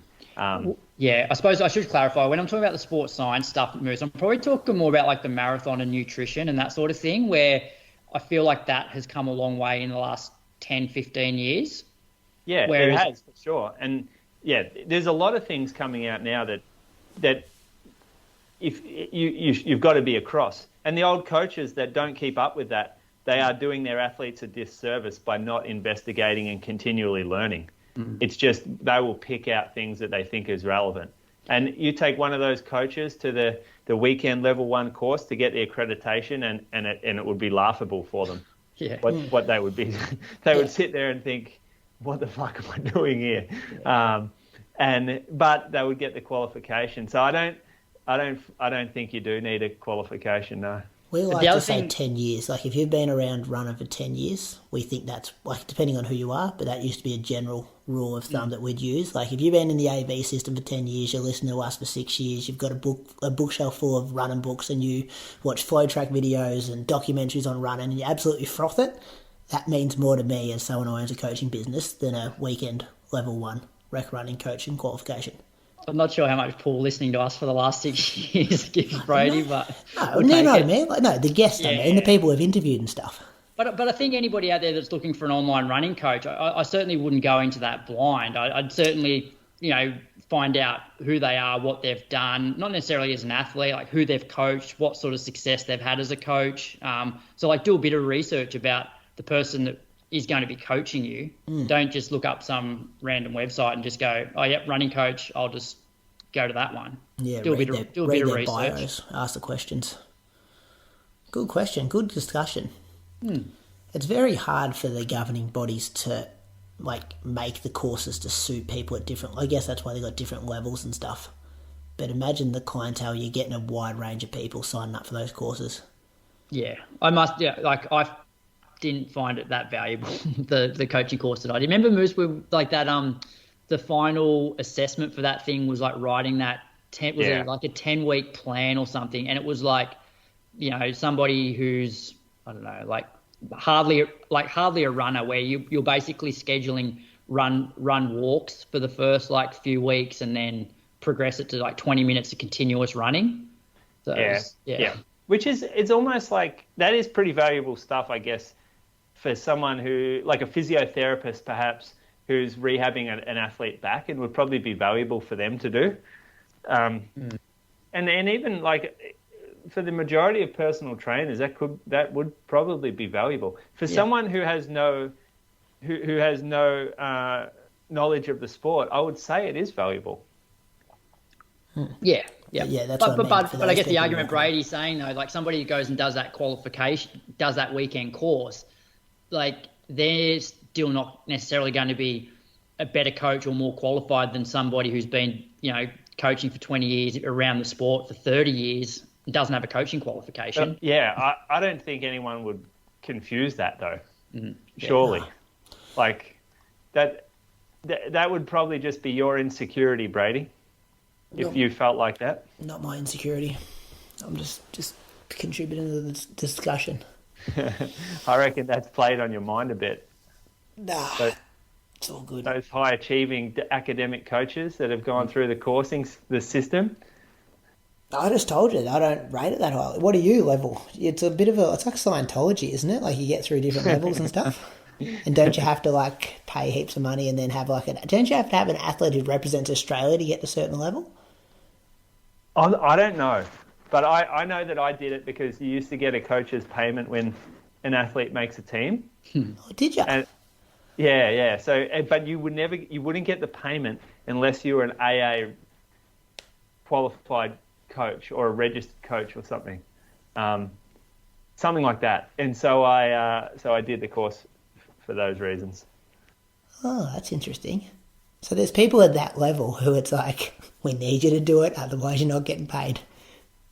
Well, pretty much. I'm pretty sure that was it, but I can't remember exactly, but I think that was right. You had to be a AA registered coach. And in order to be registered, you had to have done the course. Yeah. Maybe we should get a coach so the coach can tell him that he needs to adjust his paces when running in a hot marathon. Funny that he's all about the new training philosophies and science now. He doesn't seem to give a shit about that. No, because that's boring. Changing your pace. Yeah. Good on you, Reese. Thanks for the question. Moose on the loose? Well, I got none this week. I'm all moose on the loose. I used 2 last week. Well, last week there was a bit of feedback from last week. Relatability was a big thing. That's why influencers. That's why influencers gain followers, attention. Relatability. People can relate better to the guy who's running 90 minutes for a half marathon than the guy running 59 minutes for the half marathon. Interesting. Okay, fair enough. I did some research though. It's definitely the audience is already there. It's not like you look at some of these people's audiences and it's not 99% of running fans who are following these people. They've been on like reality TV shows or from other sports or whatever, and then this is their new thing, and then they start spitting out running information to their followers. Mm-hmm. Yeah, you see Tim Robards is back? Yeah, I saw he was back actually. Yeah. A few butt kicks. Yeah. He was doing straights and bends, wasn't he? I saw him doing stuff on he's fucking jacked too. He was doing stuff on a soccer oval, sprinting and then jogging and stuff. But yeah, same. So reality TV star from The Bachelor. He was a doctor or something, wasn't he? Physio, banker. I don't know what he was, but I think he was a personal trainer. Yeah. No, he's a chiropractor. Is he? Oh, geez, now we're throwing. I thought he was a personal trainer. I thought he might have been a chiro. Yeah, I don't know. Yeah, we're all over the place here. But yeah, there was some good feedback. Thanks to the people who wrote in. Good. It was a good discussion. Maybe we didn't have any answers. We'll do a review of each week's Moose on the Loose. I got a purchase though. Oh, do you? What do you got? Yeah. So I got a new heater for my gym, just so on the cooler days it heats it up a bit quicker. So that's one thing I bought.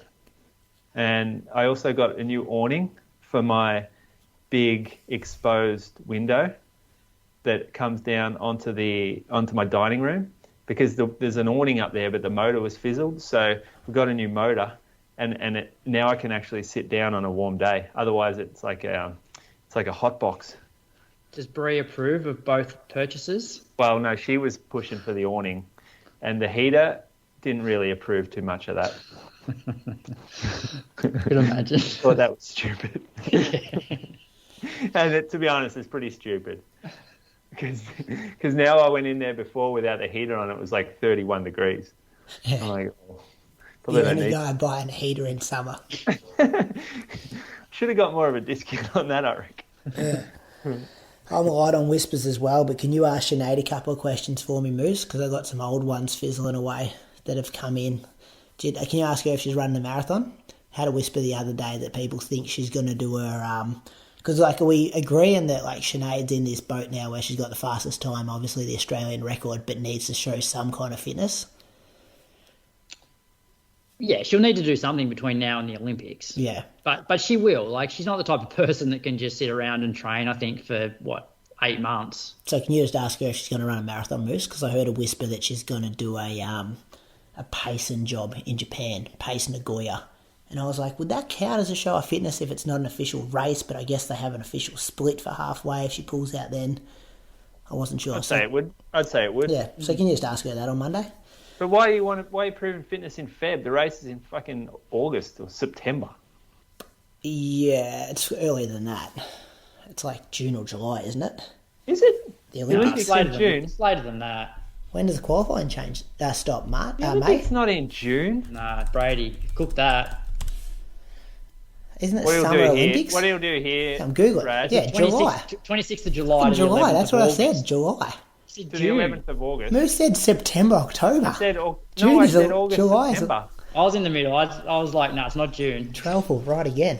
Is it in August or is it in July? It's in in July, both. 26th. The women's marathon. That's what we're Actually, talking about. I don't reckon any of the athletics will be in July. Yeah, Athletics is normally that's second right. week. Travel correct again then, boys. I'll have a slab for that. So bring down your slab in a couple of weeks. So ask her, and then some whispers about just ask her what's going on with those races. That'd be good. Okay. End of year shows coming up next couple of weeks, Croaks. What are our categories we've got to start thinking about? So we've got performance of the year, most improved, most consistent, race of the year, athlete of the year, ones to watch, and what we're excited for. Let's do listener choice as well this year. We're going to put all those questions on Patreon, on our link in our bio on Instagram, on Facebook, and we'll get some listener feedback. We'll keep it open for a week between next week's show and the final show of the year. Tough year, this one, I reckon. Bloody oath, no standouts, are there? No, there's not really, because there's only, the one major championship, and there wasn't really a massive standout at that championship. Jess Hull's the one coming to mind for me. She the best. Jen Gregson, 2 pretty good marathons. Jess certainly Who's the very third all very time? very consistent on the international circuit. Yeah. We Anyway. do male and female athlete of the year. I don't think we did. No. Are you picking Jen Gregson over Lisa Waitman? Yeah, that was Feb, wasn't it? Yeah, so she ran so Jen ran the 3rd fastest time ever, Yeah, but and Lisa didn't. does that get... Well, wasn't Lisa's at the time the 3rd fastest? Yeah, but it's the end of the year. So what's happened in the calendar year? Yeah, but you can She's only do jumped what to you've number done at 3. the time. Yeah, but then you got to look at, there's also, Jen ran the 3rd fastest, but there's people that have run Aussie records this year. Jess Hull, Yep. Liam Adams, ran 4th Lyndon Hall. fastest. Lyndon Hall. First female under 357. 1,500 though, they get more of a shot at it. You might run 15 or 20 of those the whole year. Well, I guess we'll discuss all this, won't Marathoners we? only get 2. One to watch is going to be interesting. Yeah, it's got some stuff to think about. Let's start looking through some old results. Yep. Come up with some surprises. All right, fellas, what's happening between now and next week? Christmas. What's Santa bringing? Couple of running company Geelong vouchers, I reckon. Oh, You can yeah. get your hands on them. Spend them at your new store. Give us a call during the week. Hit us up on Instagram. We did get You an boys- email the other day. You could just throw some quick ones out here. It was from a listener about suggested Christmas gifts. Oh, I got yeah. a question, Moose. My boyfriend, What has can I been... just read this? My Yeah. boyfriend loves the podcast. Can you recommend some good running presents for Christmas? Anything you suggest, I'm sure he would like. Thank you. So if right. you've got a girlfriend and her name starts with E, tell her to listen to this next 2 minutes because there's going to be some information here. She probably doesn't listen to the show, but she knows you listen to the show. So get them to tune in at 1 hour 46, 30 seconds. Go, Moose.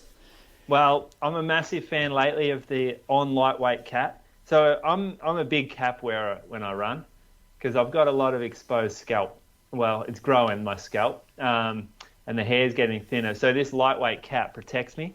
But a lot of the new hats these days, they've got this floppy little lid on them. And I don't like that. I like something firmer and a bit stiffer so that when the wind hits it, it doesn't just flop back on me. And when the rain hits it, it stays solid. It doesn't turn into a soggy mess.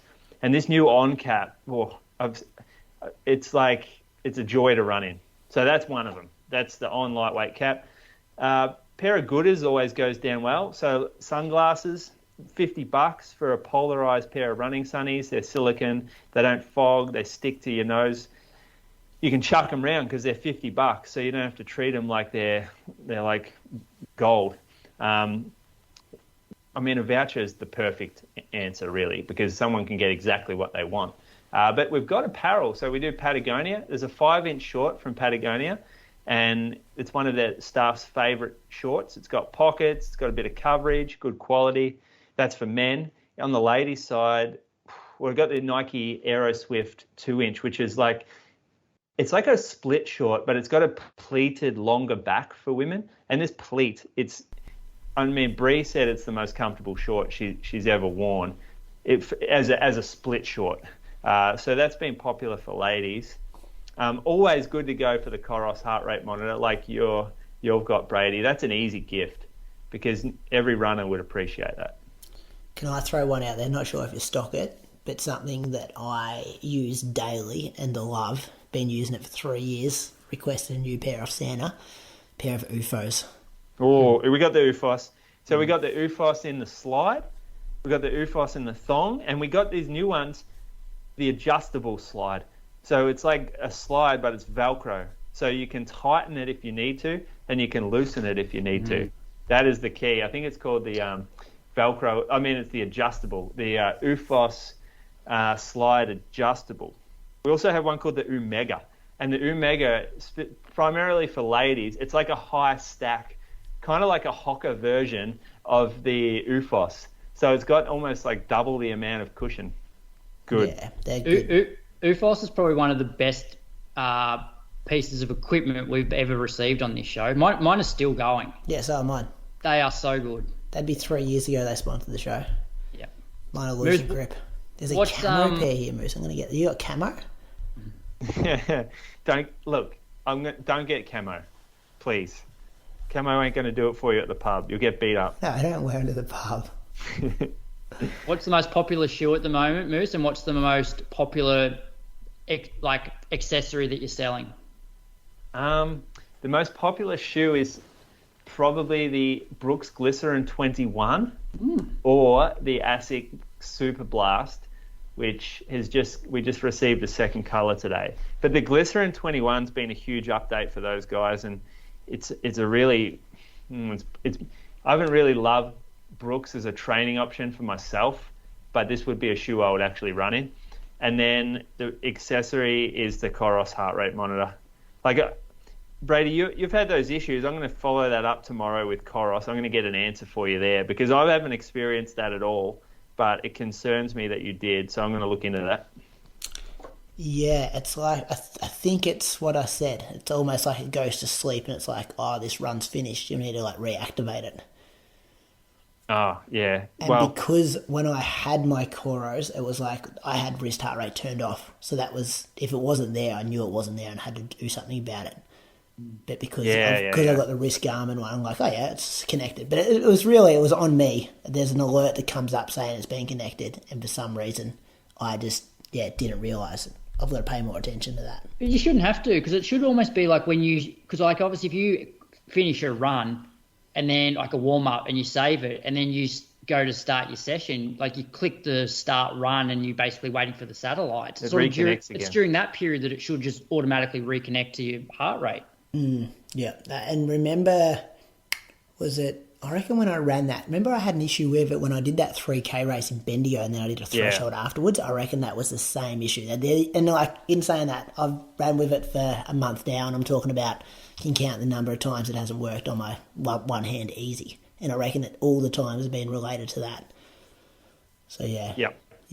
No, look, I've had no issues. I wear it every day like Croaks said that it would be crazy to do that, but I wear it every day. So do I. Maybe I've got to go back I said wearing a chest strap would be crazy because it just I wouldn't do shit that out either. of me. That would I would hate that. Yeah.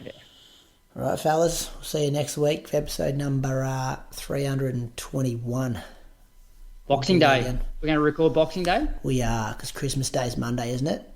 Yeah. So we'll have Christmas Day off, but Patreon supporters, you'll get the show Tuesday. Everyone else will get it Wednesday, so that'd be normal. Might get a Christmas guest. Boys. Get a Christmas guest organised. Fill some content, although we'd have just spoken for an hour and 50 on a pretty low agenda show.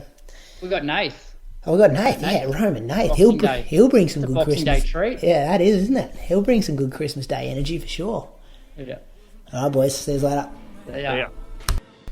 This episode of the Inside Running Podcast is powered by Garmin and their Forerunner 965 GPS smartwatch, which goes beyond the basics, offering detailed insights into your running dynamics, VO2 max estimates, heart rate variability, recovery times, and much, much more.